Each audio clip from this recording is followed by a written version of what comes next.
మంచి మాటలతో గాడిలో పెట్టాలి. పిల్లలు మీరంతా ఇలా రండి. మీ అందరికీ ఎన్నెన్నో గీతా శ్లోకాలు వచ్చు కదా, మరి వాటిని వదిలేసి ఇలా అల్లరికి దిగారేంటి? అందరూ ఇలా దగ్గరకు రండి, ఒక కొత్త శ్లోకం నేర్చుకుందాం.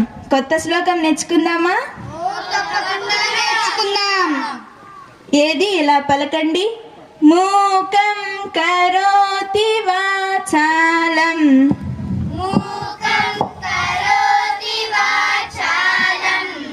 పంగుం లంఘయతే గిరిం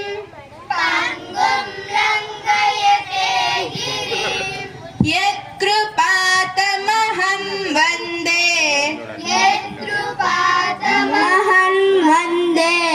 పరమానంద మాధవం. అక్క, ఇప్పుడు పాడిన శ్లోకానికి అర్థం చెప్తావా? తప్పకుండా చెప్తాను. అయితే మీరంతా శ్రద్ధగా వినాలి, అల్లరి చేయకూడదు, సరేనా? ఓ తప్పకుండా. మూకం కరోతి వాచాలం పంగుం లంఘయతే గిరిం యత్కృపాతమహం వందే పరమానంద మాధవం.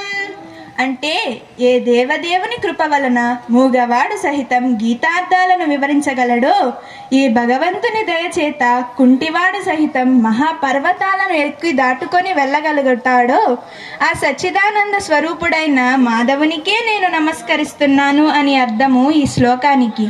ఏమిటేమిటి మళ్ళీ చెప్పు. దేవుని కృప వలన మూగవాడు గీతార్థాలను చదువుతాడా, కుంటివాడు పర్వతాలనెక్కి దాటగలడా? అక్క, ఎక్కడున్నాడు అంత గొప్ప దేవుడు? అసలు దేవుడే కనుక ఉంటే మూగ మరియు కుంటి వాళ్ళు జన్మిస్తారా? సరే, ఇదంతా కాదు, అసలు దేవుడున్నాడని నిరూపించగలవా? సరే, తప్పకుండా నిరూపిస్తాను.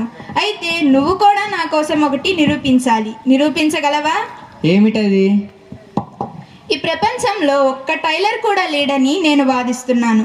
ఉన్నాడని నువ్వు నిరూపించగలవా? అక్క, వితండవాదానికి దిగుతున్నావు. ఈ ప్రపంచంలో టైలర్ లేకపోవడం ఏమిటి? ఒకవేళ టైలరే కనుక ఉండి ఉంటే నీ షర్ట్ బటన్స్ ఇలా ఊడిపోతాయా? భుజం మీద చిరుగు ఉంటుందా? ఆహా, ఎంత విచిత్రంగా వాదిస్తున్నావక్క. టైలర్ ఏమన్నా నిరంతరం మన వెంటపడి తిరుగుతాడా ఏమిటి? మన షర్టు తీసుకెళ్లి వాళ్ళకిస్తే బాగు చేసి మనకు తిరిగిస్తారు. చిట్టి తండ్రి, భగవంతుడు కూడా అంతే. భగవంతుని చేరుకోవడంలో మరియు ధ్యానం